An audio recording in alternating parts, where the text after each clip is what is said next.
Good morning twelfth class. जल्दी से मैं मेंस्ट्रुअल साइकिल के जो डिफरेंट इवेंट्स हैं उनके लिए एक डायग्राम ड्रॉ कर रहा हूँ। एक रफ कॉपी लीजिए और साथ साथ में ड्रॉ करना। इस टॉपिक को एकदम अच्छे से क्लियर करना है आज, ठीक है। कल वैसे कंसेप्ट समझा था हमने इसको, मेंस्ट्रुअल साइकिल।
बच्चों, मैं जिन्होंने अभी जस्ट ज्वाइन किया बता दूं, मेंस्ट्रुअल साइकिल का जो डिफरेंट इवेंट्स हैं उनका डायग्राम बना रहा हूं।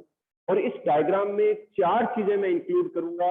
एंडोमेट्रियल जो लाइनिंग है यूट्रस की, उसको जो फॉलिकल स्टिमुलेटिंग हार्मोन और ल्यूटिनाइजिंग हार्मोन है इनको, एस्ट्रोजन एंड प्रोजेस्टेरोन को, एंड फॉलिकल डेवलपमेंट को। ध्यान से देखते रहना, ड्रॉ करते रहना।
बच्चों ध्यान से देखते रहो इस डायग्राम को, और ये डायग्राम आपको तैयार करना है। अगर एग्जाम में इसका क्वेश्चन आता है तो ये डायग्राम बना के आपको एक्सप्लेन करना है, आपका आंसर बहुत ही ज्यादा इफेक्टिव रहेगा।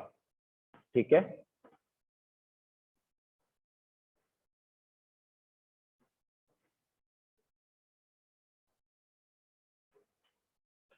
मतलब पूरा जो कंसेप्ट है इस डायग्राम के अंदर आ गया है।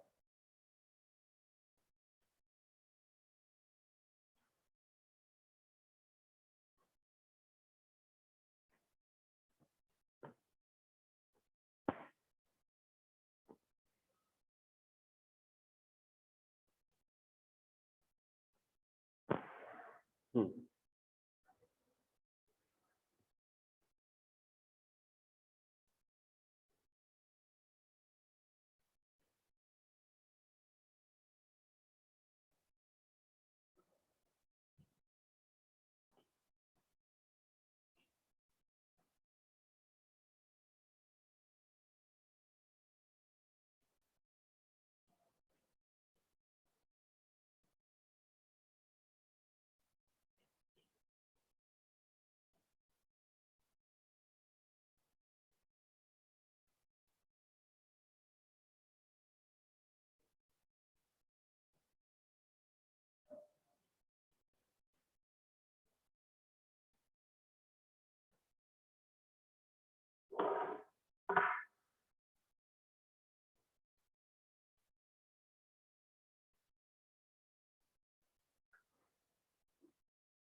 बच्चों ध्यान से देखिए इस ग्राफ को।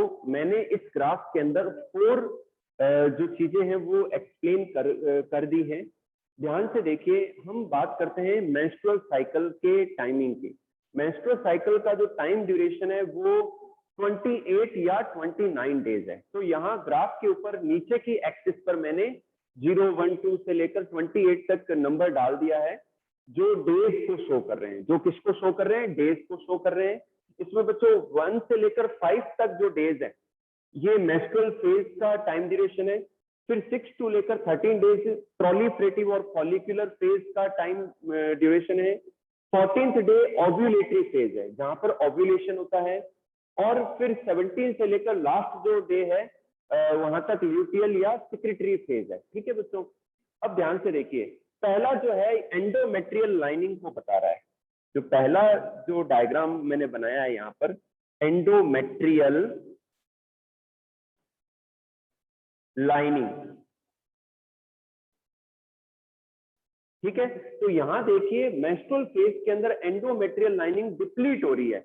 आपको मैंने बताया था कि जो मेंस्ट्रुअल ब्लीडिंग होती है, तो ब्लीडिंग में एंडोमेट्रियल लाइनिंग जो है लूज होके डीजनरेट होके, साथ में जो डीजनरेटेड ओव्यूम है वो सब ब्लड के साथ बाहर आते हैं। तो इसलिए एंडोमेट्रियल जो लाइनिंग है वो धीरे धीरे रिड्यूस होती चली जाती है। तो देखिए 5th डे तक आते आते ये कम हो गई है। ठीक है, फिर 6th डे से ये ब्लीडिंग स्टॉप हो जाती है और वापस से रीजनरेशन शुरू हो जाता है एंडोमेट्रियम का। तो वापस से एंडोमेट्रियम लाइनिंग, जहां पर एम्ब्रियो का इम्प्लांटेशन होगा वो बनना शुरू हो जाएगी। किसके स्टिमुलेशन में? एस्ट्रोजन हार्मोन के स्टिमुलेशन में। ठीक है, अब ये एस्ट्रोजन क्यों निकला, इसका किसने स्टिमुलेशन किया, ये भी अपन देख रहे हैं।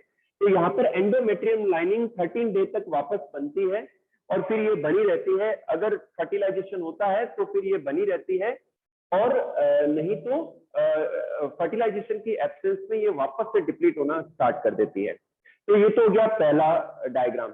सेकेंड हम लेते हैं, ये जो ग्राफ है ये बता रहा है हार्मोन के लेवल को। तो बच्चों जो एंटीरियर पिट्यूटरी ग्लैंड है वहां से FSH hormone, follicle stimulating hormone release होता है। इसीलिए यहाँ पर ये लाइन बार बार अप जा रही है। ठीक है, ये बता रही है कि फॉलिकल स्टिमुलेटिंग हार्मोन यहाँ रिलीज हो रहा है, और इस हार्मोन के कारण से फॉलिकल्स का डेवलपमेंट होता है। इन फॉलिकल के अंदर oocytes हैं। ठीक है, तो फॉलिकल स्टिमुलेटिंग हार्मोन, यहाँ पर ग्राफ ऊपर आ रहा है, इसका मतलब ये हार्मोन रिलीज हो रहा है, इससे फॉलिकल्स का डेवलपमेंट हो रहा है। ठीक है बच्चों, तो ये हो गया। अच्छा, इन फॉलिकल्स के डेवलपमेंट के कारण से इनकी सेल्स से एस्ट्रोजन हार्मोन भी रिलीज हो रहा है।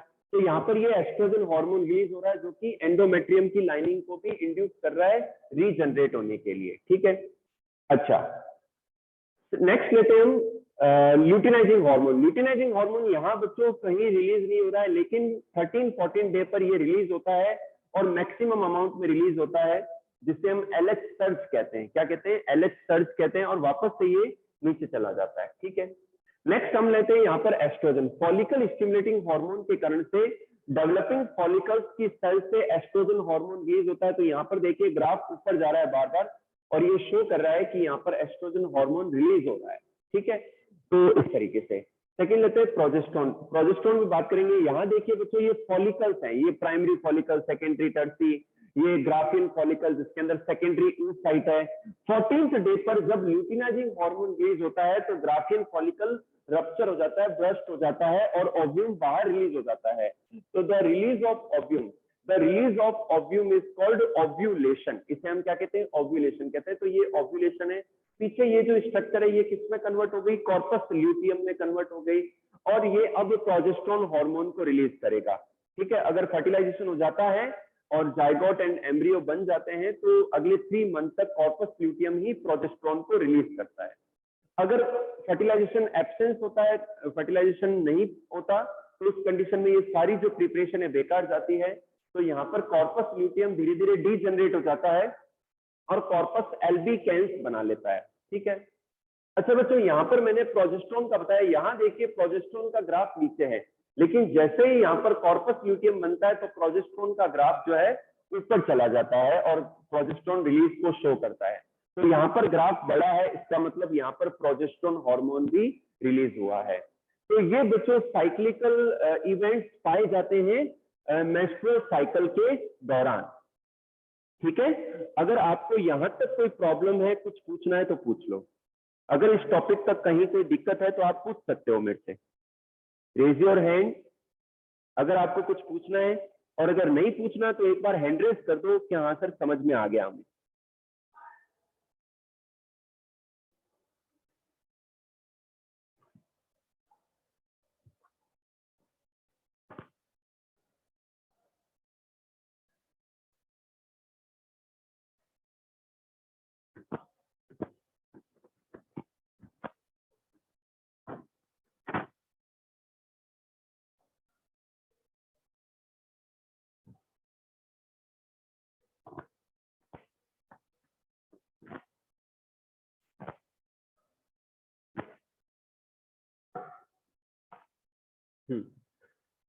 बच्चों अब मैं एक नया टॉपिक ले रहा हूं, आर्टिफिशियल इंसेमिनेशन। आर्टिफिशियल इंसेमिनेशन,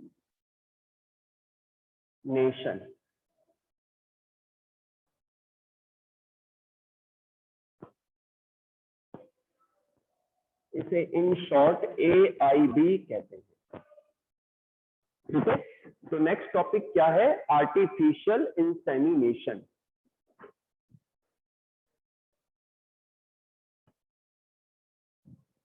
हाँ बच्चों, आर्टिफिशियल इंसेमिनेशन क्या है कि आर्टिफिशियली सीमन को फीमेल की वेजाइना के अंदर इंट्रोड्यूस करना, this is called artificial insemination.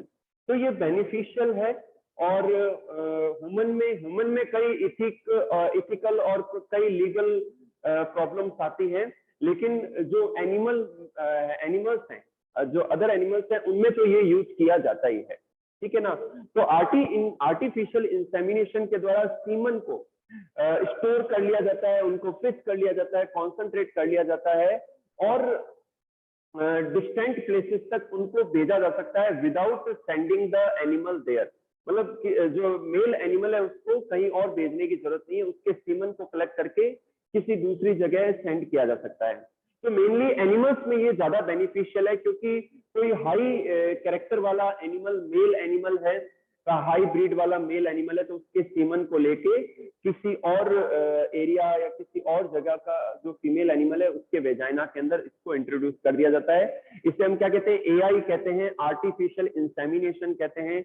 Human में भी ये यूज किया जाता है। ह्यूमन में भी नेचुरली जो हस्बैंड वाइफ है उनके अंदर प्रेगनेंसी नहीं हो पा रही है, उनके बच्चे नहीं हो पा रहे हैं, तो मेडिकल हेल्प ले सकते हैं, मेडिकल हेल्प लेकर कर सकते हैं। तो उसके अंदर क्या करते हैं, जो हस्बैंड है, जो हस्बैंड वाइफ है, उनमें से हस्बैंड के सीमन को कलेक्ट कर लेते हैं जो मेडिकल प्रैक्टिशनर हैं, और आर्टिफिशियली फिर फीमेल की बॉडी में इंट्रोड्यूस करते हैं। ठीक है, तो इसे हम क्या कहते हैं, AIH कहते हैं। क्या कहते हैं, AIH कहते हैं। ठीक है, इसे कहते हैं आर्टिफिशियल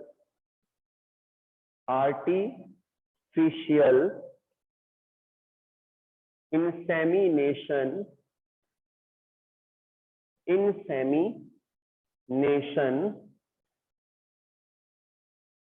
हस्बैंड।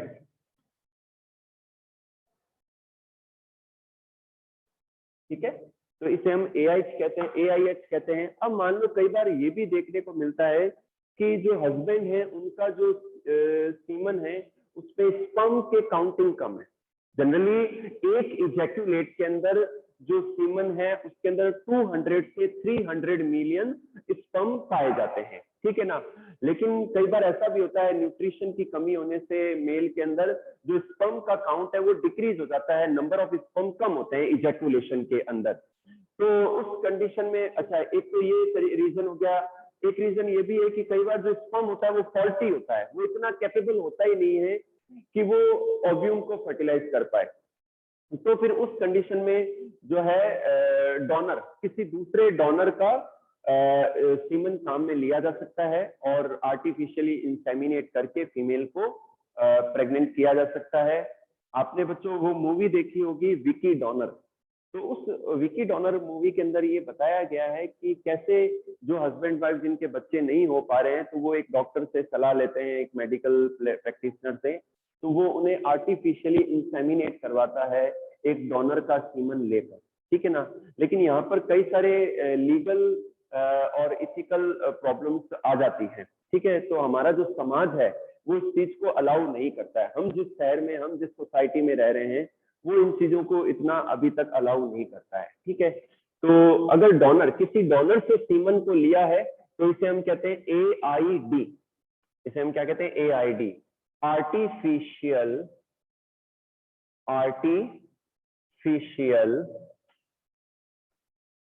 इंसेमिनेशन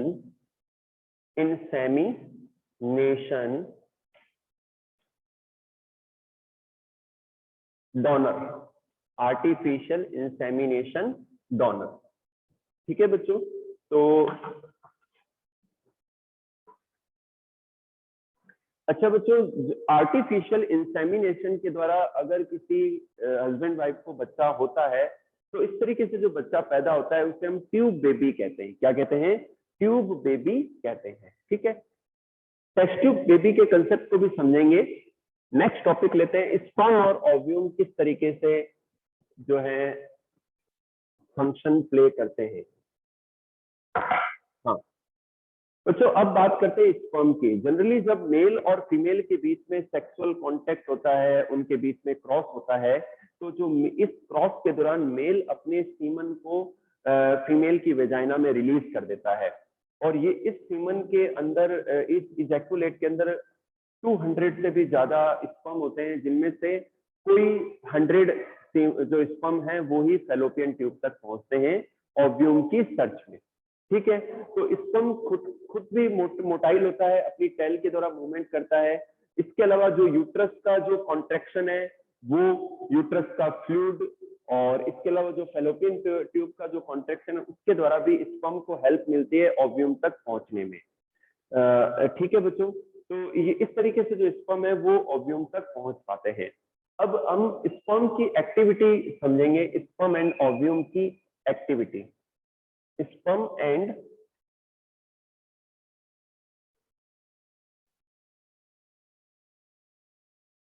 ओव्यूम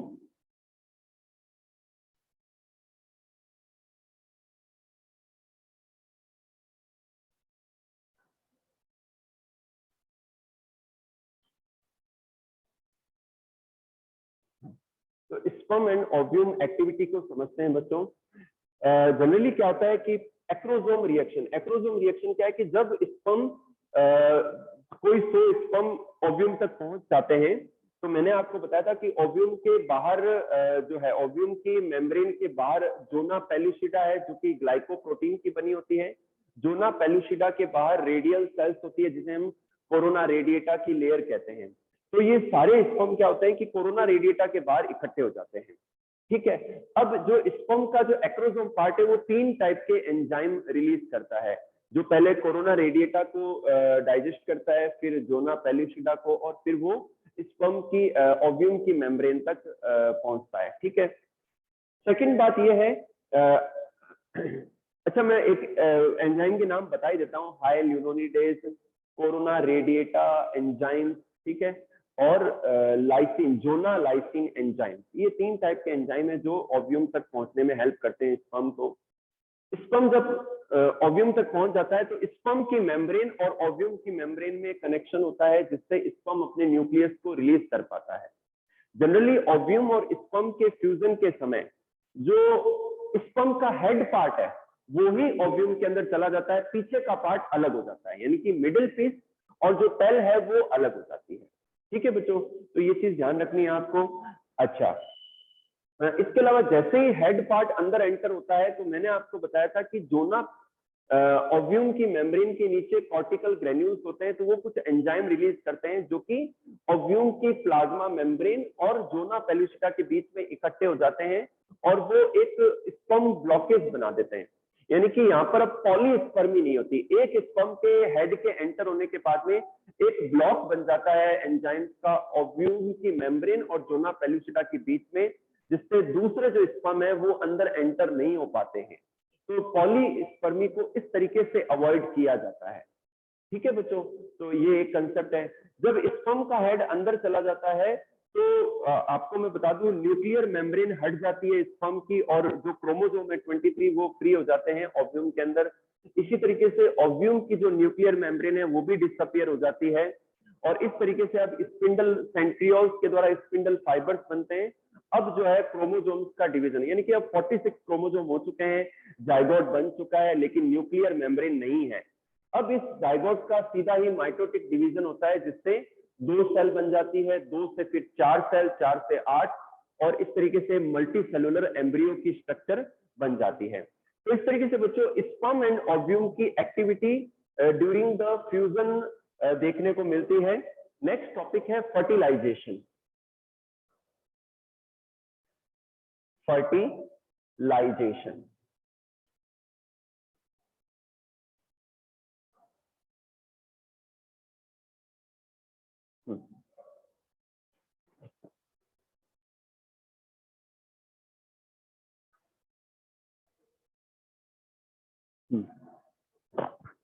बच्चों फर्टिलाइजेशन क्या है, बार बार पढ़ते आ रहे हैं आप।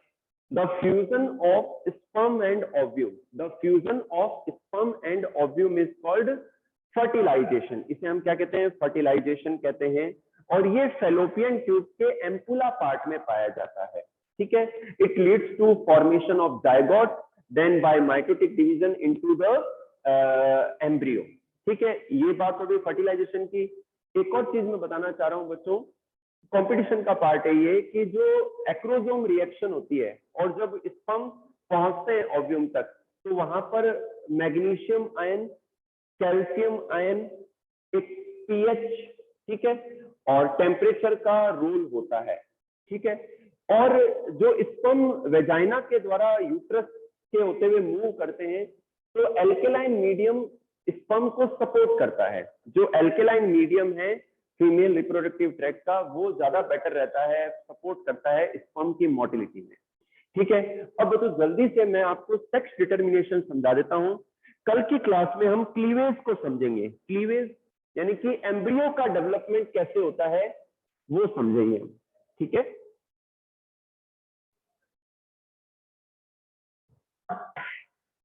तो सेक्स डिटर्मिनेशन आपने किया है 10th में भी, यहां भी देख लेते हैं एक बार। Sex determination,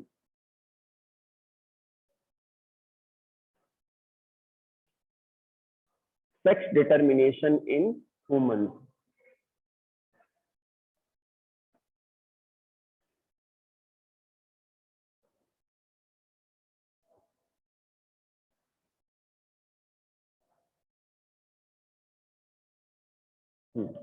sex determination in human. तो 44 प्लस XY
कुछ बच्चे न्यू भी हैं हमारे यहाँ 12th के अंदर, तो वो देख लें। वैसे 10th में भी मैंने पढ़ाया ये sex determination in human being, कि ह्यूमन के अंदर सेक्स का डिटर्मिनेशन कब होता है। आपको मैं ये क्लियर कर दूं बच्चों कि जब स्पर्म एंड ओव्यूम का फ्यूजन होता है एट द दैट टाइम, उस टाइम पर ही सेक्स डिटरमाइन हो जाएगा कि जो फीटस होगा वो मेल होगा या फीमेल होगा।